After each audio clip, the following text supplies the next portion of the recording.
Welcome back to another episode of A Big Heart, a podcast about living with heart disease. This episode, we have another great guest, Tamar Gevorkian. And Tamar is going to share her inspiring story about how she was diagnosed with a very rare heart disease when she was a baby and how it's affected her life and all the amazing work she is doing now. So here she is, Tamar Gevorkian. All right, we now welcome on a very special guest, Tamar Gevorkian. Tamar, thank you so much for taking the time to be here today. Thank you, Mike, for having me. Yeah, I'm so excited to talk about your story. It's very interesting and inspiring. So I'm excited to hear kind of, your life journey and kind of everything that you're doing now. So I'm going to kind of start in the beginning. And, you were diagnosed with heart disease, a rare heart disease at a really young age. So if you could just do a couple things, explain what the heart disease is and how they diagnosed it at such a young age for you. So I was about 16 months old when I was first diagnosed. I was born in 1990, so about, I guess I would say, a year and a half I was when they first found the initial diagnosis. And how that happened, from how my parents explained to me, was I was just turning blue, like fingernails were turning blue, lips were turning blue, which is a sign of not getting enough oxygen. And then my growth at some point my growth stunted, like I stopped growing as a baby. And then they took me to multiple doctors, and from what I remember, I think it took a few doctors until someone was finally able to give me a proper diagnosis. His name is Dr. Hillel Lax. He's actually very well known. A lot of people have known who he is when I talked about him. So he caught that diagnosis, and he's the first one who performed my surgery. And the diagnosis is called Shones Complex. Mm-hmm. It's very rare. Shones Complex affects the left side of our heart, and it comes in various forms. For me specifically, it was the mitral and aortic valve. We have 4 valves, so 2 of mine weren't pumping. They were very narrow. The blood wasn't flowing through, so I needed to replace those with mechanical valves. Mm-hmm. And once I got the mechanical valves, he also realized I need a pacemaker because I had a partial heart block. Mm-hmm. Which again, I needed help with my heart pacing a little bit because it was able to beat, but sometimes it would stop. Mm-hmm. So I've got this pacemaker that's located up here and connected to the heart. So that also helps my heart beat regularly. And that was my first surgery, I would say. And if I was a year and a half, I want to say that was 92. Wow. Okay. So you had a pacemaker put in when you were basically a year and a half old. Wow. Yeah. I'm sure those memories are a little blurry for you because you were so young, but that must have obviously been a very scary time for your parents. But do you remember growing up, even being when you first kind of start having real memory, 5 or 6 years old, did your parents have to limit the things that you were doing, or did you have a pretty normal childhood? I think I had a pretty normal childhood. I went to school regularly like everyone else. I joined swimming classes. I was in ballet and tap.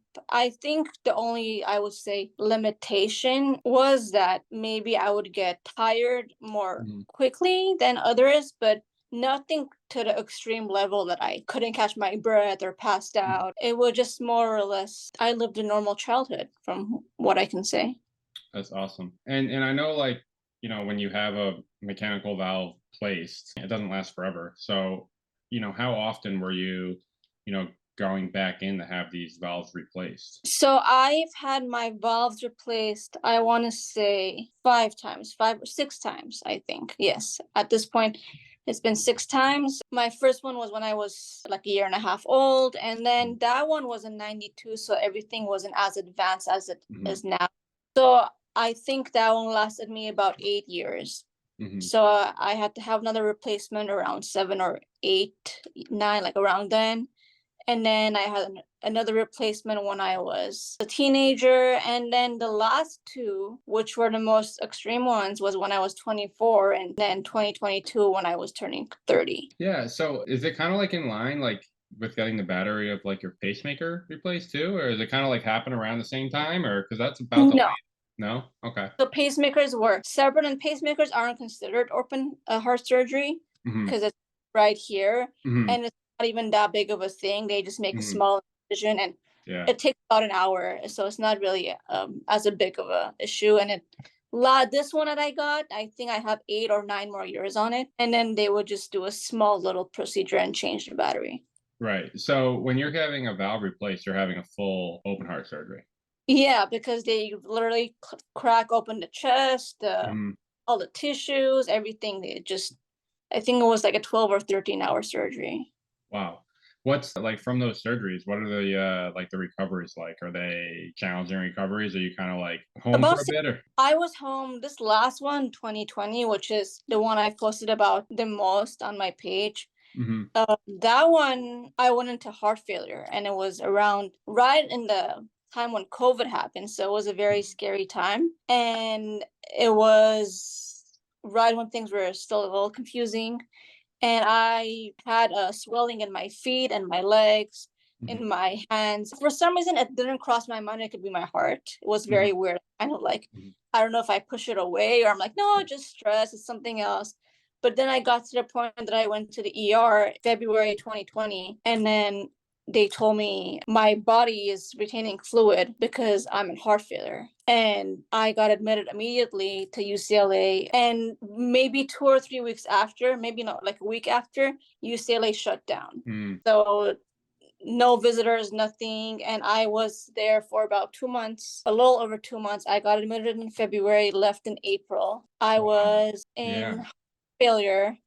And then usually one organ affects the other. So my heart was just not pumping enough blood. I wasn't getting enough oxygen, and then it went to my kidneys. So then I was in kidney failure. Oh my gosh. And 2 months, I can't even, yeah, because that's February to April. That's like right in the thick of, of when COVID was. Yeah. Yeah. So you basically, I mean, can you just talk about that? Like being, I mean, in the hospital, which, you obviously had all these physical things going on that, doctors were working on, but also there's like the, mental side of it where, like I've spent some time in the hospital, but I've always been in the hospital when people could come visit me, which has helped pass the time. What was that like? 2 months of a lot of bad news, right? As other things were happening and not really having the comfort of a ton of like family and friends to be there with you. Right. I think I only had people like friends, family visiting maybe the first 2 weeks. Hmm. But again, even then, it was like with restrictions, with Hmm. masks, it wasn't like normal either. Yeah. But time that, because I had to wait till my kidneys recovered to Hmm. have my heart surgery, Mm. because Right. the week that they said we can't perform surgery on you because first of all you're 77 pounds. I dropped all this weight. Uh-huh. I was intubated and all that stuff. And then they said, well, your kidneys are failing. If we do surgery on your heart, like that's all the Hmm. medication and anesthesia is gonna go to your kidney. It just doesn't go well together. Hmm. So the day that I was on temporary dialysis and my kidneys miraculously recovered 100%. And it was that exact day that my kidneys finally recovered, and the doctor said, okay, you're good now. We're going to do your surgery. And that's the day that UCLA said, we're going to shut down, no more visitors. Oh, yeah. So it was like perfect timing. And, the time I needed it the most, no one could come in anymore. Hmm. And it was just FaceTiming, it was phone calls, Hmm. and it was like my mom or like whoever, like my dad, my uncle, anyone, just giving the nurse something to bring up to me. Like my mom would go get food and like call the nurse down to go get the food to come. It was just very confusing and indirect, almost like we were doing Yeah. things in secret because we couldn't actually see each other.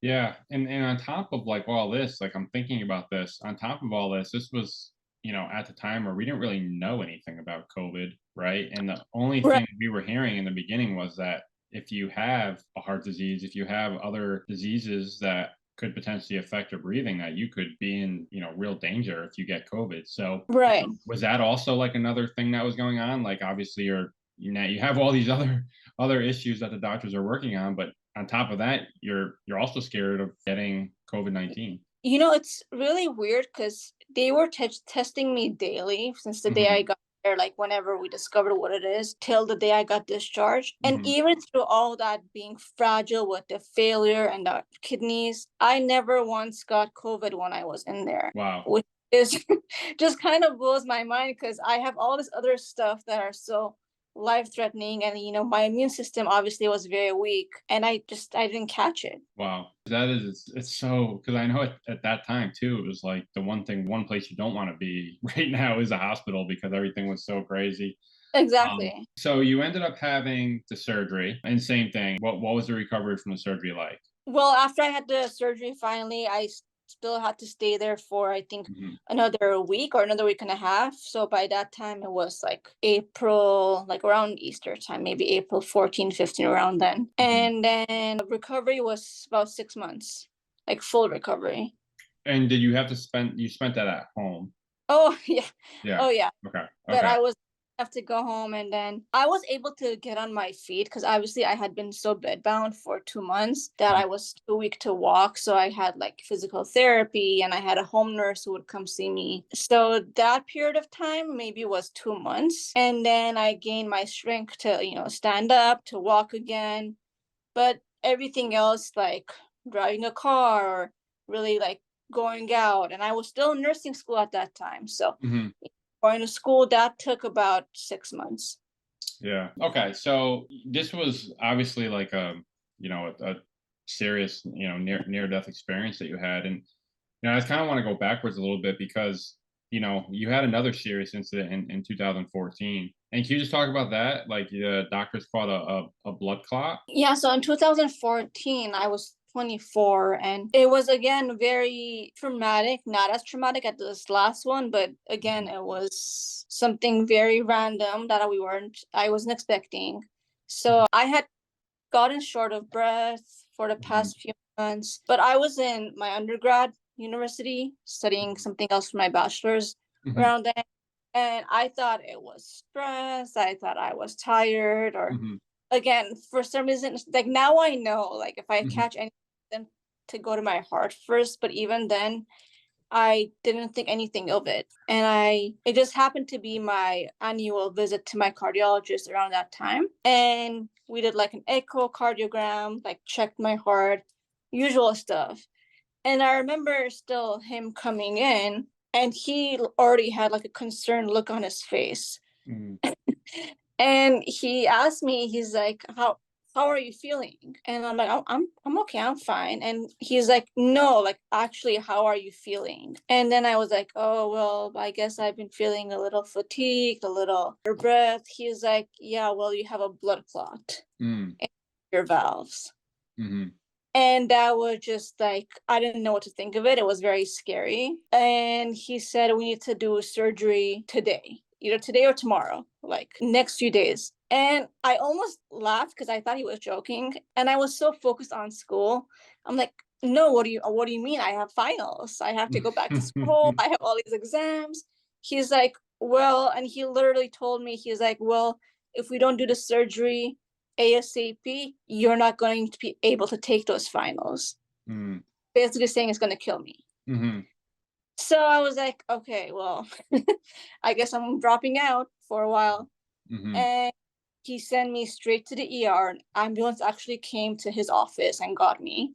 Oh my And gosh. even though it was like next door, he's like, you're not walking, you're not driving Wow. yourself. And then he called an ambulance. They took me literally like around the corner, took me to the UCLA's hospital and admitted immediately. And I think I had the surgery a day or two later because they had to like monitor me and do all this prep stuff before recovery. And again, I think I was in a hospital for about a month just because they wanted to make sure I was okay and no clots were there and I was stable. I want to say three to 4 weeks I was there. Wow. And again, recovery took about 6 months. I Mhm. was out of school about 6 months. And that, I always say, it was kind of my fault because I wasn't very careful with my medication, Mhm. my anticoagulation. So if you're taking anticoagulations, never ever skip it because Yeah. and I think stress may have had something to do with it because I think that's what led me to forget about my meds and not Mhm. take it. And that's what caused the clot. Yeah. So it didn't just happen by itself. Yeah. So you went from, the stress, which, when you're in the moment, final exams are very stressful, for all of us. We've all been there that have gone through that. But you went from that stress to like a sitting across from a doctor and a doctor is telling you like, basically like if we don't fix this now, you could possibly die. But also if you didn't have this appointment, there's a chance that this could have killed you. Like, Yeah, what's that feeling like of like again going from you think you're stressed out about taking like a math final to all of a sudden you're stressed out about like could I is this gonna kill me? Like, could I die from this? I think I learned from both those experiences to not stress about Mhm, stuff. mhm, I learned a lot of things like not to care about such unimportant things, school, or even like anything that seems like a minor inconvenience. Worse things can happen. yeah. That's these experiences taught me. Like, so you fail a class, whatever, take it over again. Mhm, You don't get along with someone, it's fine, whatever. Like all these stuff that are so irrelevant that cause stress after you almost die, like they don't matter anymore. yeah. Wow. Okay, so I just kind of want to talk. I know we kind of touched on like growing up a little bit, but I'm just curious. Like, you're a young professional now, young adult in your 20s. How is heart disease? Has it affected your life other than like the surgeries and having the recoveries from those? Like, what have the challenges been, both physically and emotionally, of just kind of like living with this condition, and growing up with it? I think the most challenging part at this point is just fear a little bit Mhm, that like I don't want the same thing to happen again. I'm mhm, definitely more careful with mhm, my health. I always took care of myself, but I think now it's even more to another level. Like I make sure to take my medications. I eat well. I exercise. I give myself rest when I need it. mhm, So just besides that, besides being extra careful, I don't think emotionally it's something I think about in a negative way a lot. mhm. I think just actually, if anything, has helped me think more positively about life. Yeah. I think it's just really important just to talk about like that. Even saying that what you just said though, because I think a lot of times like people associate like being diagnosed with a heart disease with like their life being like over and them not being able to do a lot of the things they like love to do. And that's not necessarily the case.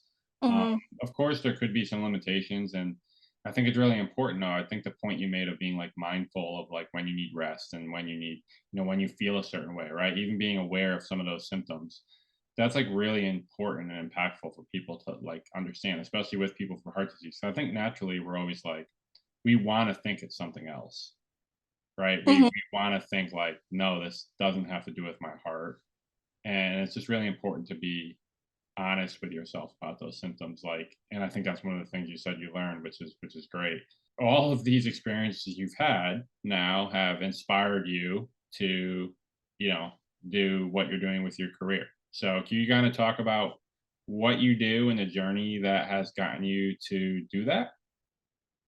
So I went into nursing school around 2019 because I originally had the idea after my 2014 experience of the Hmm. class. But I was already in my undergrad program. I was about to graduate with a different degree. So I told myself, obviously, let me finish this. I have like a year left or whatever. And Hmm. then later on, I'm definitely going to go into nursing. Hmm. And I think I worked for a few years as a teacher because that's what my Oh, cool. under yeah, I was a child development major. I worked in a school like a elementary preschool, and I liked it. It was fun, but I always wanted to do more. That just wasn't fulfilling enough for me. And I went to a counselor, my school counselor, before I graduated from my undergrad. And I told her about this plan. I'm like, I want to get this bachelor's degree, but I want to come back and possibly do nursing because the school I went to had a nursing program. And she kind of looked at me funny and she's like, your grades aren't good enough. Hmm. That's what she told me. I'm like, yeah, but this is a different major. She's like, and she just had every excuse in the book to be discouraging about it. And she's like, well, you need science and you need this and that, and you don't have any of that. And I was very discouraged for a while. I didn't really tell many people about it just because the idea kind Yeah. of just left me after she was so discouraging. And I forgot about it for like 4 or 5 years. And then something one day, just like, I don't know what it was, told me, you know what? No, like, why am I letting someone who's not even in my life discourage me? I want to try to take these classes, apply. And if I don't get in, I don't get in, but if I don't try, I'm going to regret it for the rest of my life. So I did all of that, and I got into nursing school, and I did have to drop out because I was in the middle of my program when the whole 2020 thing happened. But once I was back on my feet, the same school who knew like what had happened accepted me again. Wow. That's awesome. And that's, it took like it was accelerated program, took like in 2 years, and I finished it. That showed me never to let anyone's opinions or ideas of you to stop you. Yeah. Because they might have their own problems or whatever, and you just need to try, even whatever they say, you need to try before you discourage yourself. Yeah. You should send that person a picture of you and your scrubs at the hospital. I sent her a picture of my diploma and license. Yeah, seriously. So what kind of nurse are you? I'm in pediatrics. Okay. So I work with kids. In general or cardiology or? I do general right now. My goal is cardiology. Yeah. But I'm still not. I can say I'm not confident enough to like do like, it's kind of like a double specialty. So I love what I do, but I will get there. I will get. That's cool. I think I guess one of the cool perspectives that you have is that you were a kid. So being diagnosed with any sort of health issue as a child isn't easy, whether it's a disease that you're going to live with for the rest of your life or whatever, just anything that's that could potentially, just make you different from your friends. So how does that like help you? Like you obviously have the medical expertise as, a nurse, but you also have the patient expertise as someone that's lived with a heart disease your whole life and was diagnosed at a young age. So how do you think that helps you in what you do every day? It's given me a lot more patience and my, like, as in patient with the patient's empathy, and just not, because sometimes the kids are very small, so they don't really understand. So teenagers, I can kind of talk to them more. Sometimes I even tell them about myself if they're in that capacity to understand. But if they're young, like 5, 6 years old, it's really been helping the parents, because when they have a sick child, even it can be the smallest diagnosis. It can be like, doesn't matter what it is. When their child is sick, they're scared. And sometimes I don't tell all my patients about my story, but when I feel like it's right and when it's going to help that parent or patient, I do tell them. And I've had parents become very emotional and just have so much hope when they see, I'm 33. I forgot how old I was. I'm 33. I'm healthy. I'm doing well. And I'm now a nurse helping their child. Yeah, that's really cool. I think it's a really cool perspective because I've always said that, as someone with, was diagnosed with heart disease when I was 17, I had really great medical care. I had incredible nurses, incredible doctors that helped me through, but I never like connected with a person that was kind of going through something similar until I was a little older. So I think it's a really unique and really important perspective that you have is, again, you have your, your expertise, which is, all the, those years of studying. And then you also have the experience, which I think is going to help a lot of people, which is really cool. All right. So a couple more questions and then we'll wrap up. If you were sitting across from somebody that was diagnosed with heart disease today and you could give them one piece of advice, what would it be? To not let their diagnosis define them. I love that. And that's what I've told people since forever, even before all this happened, that, I think part of the reason that I didn't really think, oh, it might be my heart whenever those two incidents happened is because, and this is, I guess it's bad, but it's also a good thing. But I grew up in a way that I didn't think anything was wrong with me. Like, wrong, as in, I didn't think I was sick. I didn't think I had limitations. I had restrictions. Half the time, until the point that I like saw my scar in the mirror, I even forgot that I had heart disease. And I never let it define me at all. I wanted to do everything everyone else was doing. I wanted to, join the swim team, the ballet, whatever. I wanted to go out with my friends. I drove. I went to school. So I think Mhm. all that just made me think, why would you let a diagnosis define you and stop you from doing all these things? Awesome. So that's a great way to look at it too. But again, another thing that I feel like I've talked to people about is that is what happens to a lot of people is they get diagnosed with heart disease or they go into cardiac arrest and survive and they let that define them as who they are. Obviously it's a piece, right? It has an impact on your life, but it doesn't have to, define your whole life. You touched on something that I want to talk about too, and I'm just curious, you've had multiple open heart surgeries, and I want to talk about like having scars because I honestly I have I have a zipper scar and I have other scars as well. And when I first had my open heart surgery, I was super self-conscious about it. Like I looked at myself because it was very fresh and I was like, oh my gosh, like this is what I'm gonna look like for the rest of my life. And I just want to kind of get your thoughts on, having a scar, being a female and what advice would you give to, another female or another patient that's self-conscious about having, scars? Personally, my scar is the last thing that's ever bothered me about myself physically. I think, if anything, it tells a story of survival. So it's Hmm. nothing, male or female or male. I think when you see your scar, it just shows how strong you are, how powerful you are, and that you're still here. And it's Hmm. not something to, and I understand, obviously, especially if you're maybe at a younger age or, having other insecurities.